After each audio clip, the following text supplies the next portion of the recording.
আল্লাহর চাইতে বড় আপন আর কেউ নেই। আপনি একান্তে আল্লাহর সাথে একটু কথা বলেন। যারা ডিপ্রেশনে ভুগছেন, অশান্তিতে ভুগছেন, মানসিক অস্থিরতায় ভুগছেন, আজকেও আমার অফিসে আসার আগে দেখি এক লোক বসে আছে, নামাজ পড়লাম আমরা, উনি নামাজ পড়লেন না। তো আমি যার মাধ্যমে আসছে তাকে জিজ্ঞেস করলাম, নামাজ পড়লেন, উনি কি মুসলমান না? বলে মুসলমান, কিন্তু উনি অন্য জগতে আছে। কি? উনি আত্মহত্যা করবে। আজকের ঘটনা, উনি আত্মহত্যা করবে, উনি আসছে। হাসছেন আপনারা? এর আগে এক জুমা অফিস থেকে আমাকে ফোন দিল, জুমার নামাজ পড়াইতে ঢুকবো, বলতেছে এক লোক অফিসে এসে ঢুকছে, আপনার সাথে দেখা করবে, সে আত্মহত্যা করবে, জুমার নামাজও পড়বে না, এখন মরার আগে আপনার সাথে একটু দেখা করতে চায়। আমি আছি নারায়ণগঞ্জ, আর সে ঢাকায় অফিসে।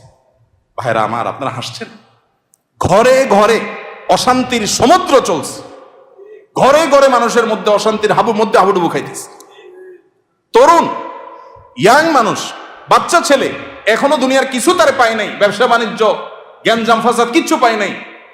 কলেজ ইউনিভার্সিটিতে পড়ে, সেখানে শতাধিক ছেলে এক বছরে আত্মহত্যা করে ফেলতেছে। মানসিক শান্তি যেটা, এটা এই সমাজের প্রতিটা ব্যক্তি থেকে উঠে যাচ্ছে। প্রত্যেকটা মানুষ অস্থির। এর মূল এবং প্রধান কারণ হলো এই কলব এবং অন্তরে যে জিনিসটাকে ঢুকানো দরকার ওটা না ঢুকাইয়া ভুলটারে ঢুকাইয়া বসে আছে, ইনস্টল করে নিছে দুনিয়াকে। দুনিয়া ছাড়ার কিছু তার মাথায় নাই।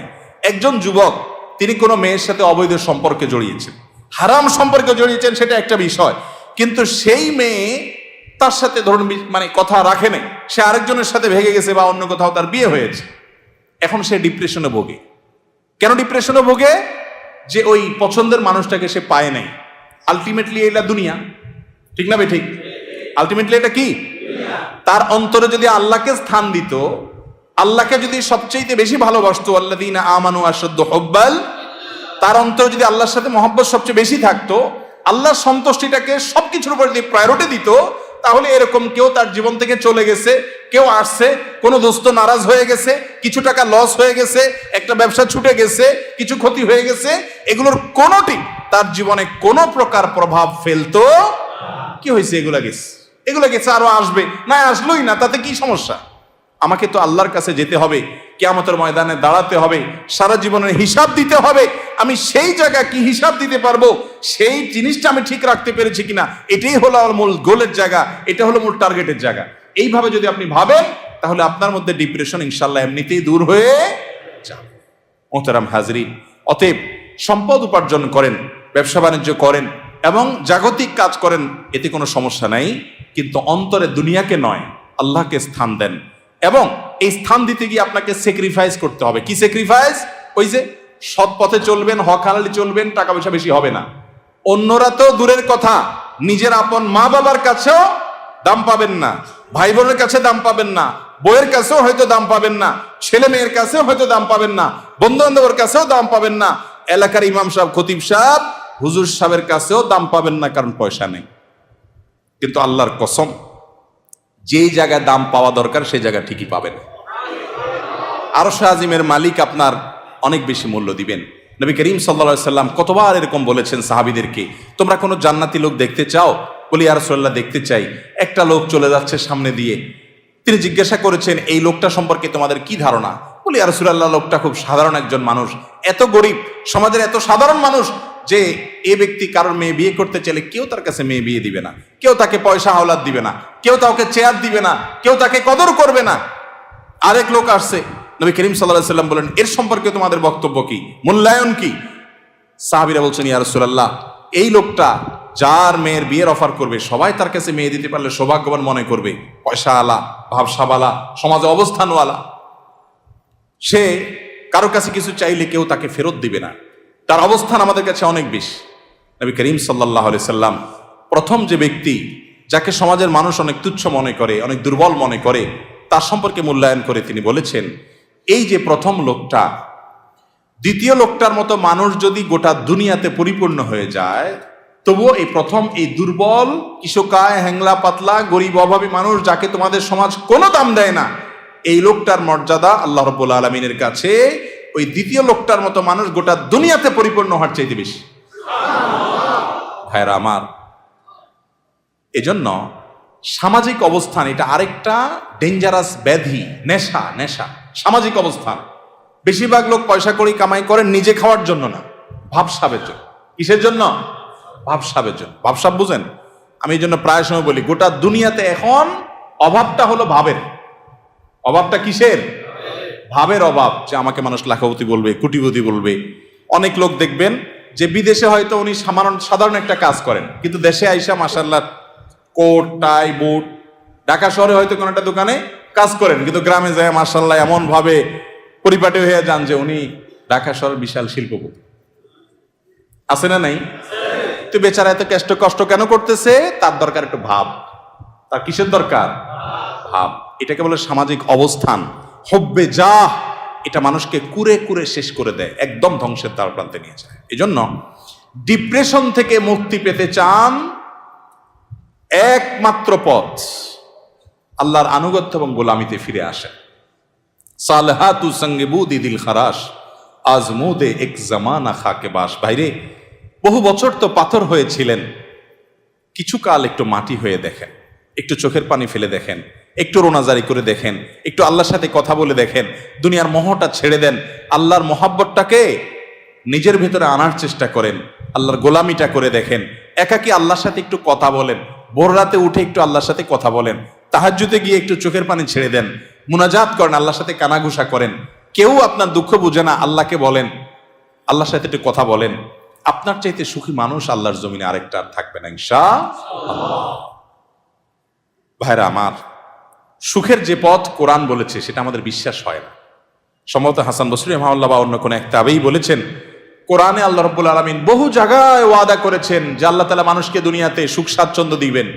মান আমিলা সালিহাম মিন যাকারিন আও উনসা ওয়া মুমিন ফালানুহইয়ান্নাহু হায়াতান তাইয়্যিবা।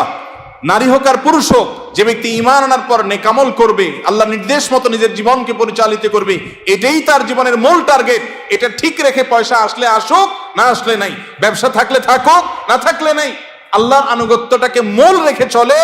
আল্লাহ রাব্বুল আলামিন ওয়াদা করেছেন দুটি বিষয়ের। এক, ফালানুহইয়ান্নাহু হায়াতান তাইয়্যিবা, তাকে অবশ্যই অবশ্যই, যারা মাদ্রাসার ছাত্র বা আলেম ওলামা তারা জানেন, ফালানুহইয়ান্নাহু লামে তাকিদ বা নুনে তাকিদ সাকিলা, তিনটা তাকিদ দিয়ে আল্লাহ বলেছেন ফালানুহইয়ান্নাহু, অবশ্যই অবশ্যই অবশ্যই আমি তাকে দুনিয়াতে সুখী জীবন দিব।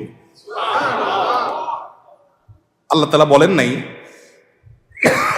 সম্পদের পাহাড় গড়তে পারলে, বিশাল বড় চেয়ারের মালিক হতে পারলে, গদি দখল করতে পারলে, সামাজিক অবস্থান হলে ওই ব্যক্তিকে আমি সুখ দিব। আল্লাহ বলেছেন ঈমান আনার পর যদি নেক আমল করো, আল্লাহর গোলামি যদি কেউ করতে পারে সমস্ত ক্ষেত্রে, যে আল্লাহর আনুগত্য ঠিক রেখে দুনিয়ার সব ঠিক থাকলে থাকুক, আর না থাকলে সব বাদ, আমার বন্ধু অন্তরে তাকে জায়গা দিলাম যতক্ষণ পর্যন্ত আল্লাহ রাব্বুল আলামিনের কোনো আদেশ নিষেধ লঙ্ঘন না হয়। তার সাথে বন্ধুতা করতে গেলে আমার আল্লাহকে হারাইতে হয়, তো বন্ধু বাদ, স্যাক্রিফাইস করে দিলাম। আমি কোন গ্রুপকে, কোন বলয়কে আমি পছন্দ করি, ভালো লাগে তাদেরকে, কিন্তু তাদের ভালো লাগতে গেলে দেখি না আল্লাহর ভালো লাগা আর পাওয়া যায় না, তো বাদ, আমার জীবন থেকে আমি সরাই দিলাম। আমি একটা ব্যবসা করতে যাচ্ছি, বিশাল বড় লোভনীয় অফার, হাতছানি পয়সার, কিন্তু এটা করতে গেলে আমার আল্লাহর নিষেধাজ্ঞা লঙ্ঘন করতে হয়, হারাম করতে হয়, তো বাদ, এ লোভ ছেড়ে দিলাম। এর নাম হলো মুসলমান। এই ত্যাগ মনে হয় খুব কষ্টের না? ভাইরা আমার, আল্লাহ রাব্বুল আলামিন যা বলেছেন, আল্লাহর কথার সত্যতাটা আমল করে দেখেন।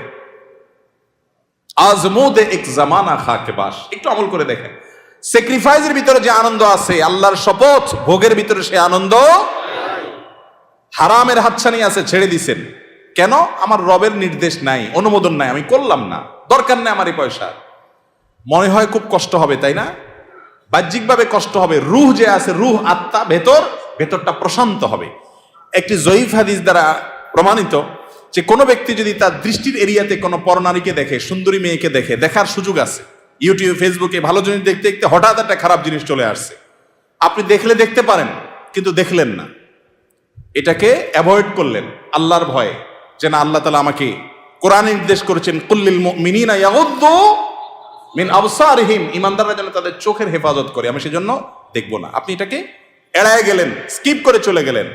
বাহ্যিকভাবে একটু কষ্ট হবে প্রথম, মনে হচ্ছে যে আরে দেখলে মনে হয় সুখের সমুদ্রে আবুডুবু খাইতে পারতাম, কিন্তু আপনি দেখলেন না। একটু পরীক্ষা করে আমল করে দেখেন, কখনো যদি এটা আপনি অ্যাভয়েড করতে পারেন, একজন রাস্তা দিয়ে মেয়ে যাচ্ছে, সুন্দরী মেয়ে, আপনার চোখে হালকা আবসা আবসা দেখতে পেয়েছেন, যে আঁচ করতে পেরেছেন একজন সুন্দরী মেয়ে যাচ্ছে বেপর্দা, আপনি চাইলেই তাকিয়ে হারাম স্বাদ নিতে পারেন, কিন্তু আপনি নিলেন না, নজরটাকে নিচু করে নিলেন, হেফাজত করে নিলেন, এতে আপনার একটু কষ্ট হবে, একটু প্রথম ধাক্কাতে একটু কি হবে, কষ্ট হবে। আল্লাহর কসম করে বলেছি, আপনি পরীক্ষা করে দেখেন, আপনি একটু পরেই সে মেয়েটা আপনার দৃষ্টি থেকে যখন আড়াল হয়ে যাবে, দূরে সরে যাবে, আপনার অন্তরের ভিতরে সাথে সাথে ঈমানের স্বাদ অনুভব করবে, সাথে সাথে দেখবেন আপনার মধ্যে একটা ভালো লাগা কাজ করবে। সে ভালো লাগাটা কি, যে আমি আমার রবের নির্দেশ রক্ষা করতে পেরেছি, আলহামদুলিল্লাহ, শয়তানরে কাত করতে পেরেছি, কুপকাত করতে পেরেছি, শয়তান আমাকে হারাইতে পারে নাই। এই জন্য ভাইরা আমার, আল্লাহর আনুগত্যের জন্য চেষ্টা করবো তো ইনশাআল্লাহ। বিশ্বাস করুন, সম্পদে, দুনিয়ার মোহে, দুনিয়ার কোন ঐশ্বর্যে, দুনিয়ার কোন ভোগ বিলাসের উপকরণের মধ্যে আল্লাহর শপথ, আল্লাহ শান্তি রাখেন না। যদি রাখতেন তাহলে আগের জেনারেশনের চাইতে এই জেনারেশনের হাতে সুখ সমৃদ্ধির সমস্ত উপকরণ, ভোগের সমস্ত উপকরণ আছে, তারপর আত্মহত্যা করে, গরিবের চাইতে ধনীরা আরো বেশি করে। ঠিক না ভাই? ঠিক। বোঝা গেল আল্লাহ তাআলা এগুলোতে শান্তি রাখেন নাই। শয়তান আমাদেরকে ওয়াদা করেছে একবার, আশ-শাইতানু ইয়াইদুকুমুল ফাকরা, শয়তান তোমাদেরকে গরিব হয়ে যাবা এটার ভয় দেখাচ্ছে।